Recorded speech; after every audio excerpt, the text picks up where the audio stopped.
என் மீது என்ன கோபம்? எதற்காக எடுத்து இப்படி பேச மறுக்கிறாய் என்று ஒன்றுமே புரியவில்லையே மனோகரி. என்ன கோபமாக இருக்கும் மனோகரி? நிலவுக்கு என்ன என்னடி கோபம் நெருப்பாய் எரிகிறது.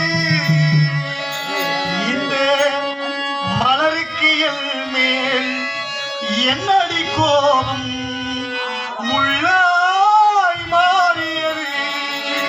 மனோகரி, என் மீது உனக்கு என்ன கோபம்? எதற்காக இப்படி மௌனமாக இருக்கின்றார்? ஒன்றுமே புரியவில்லை மனோகரி. நிலவுக்கு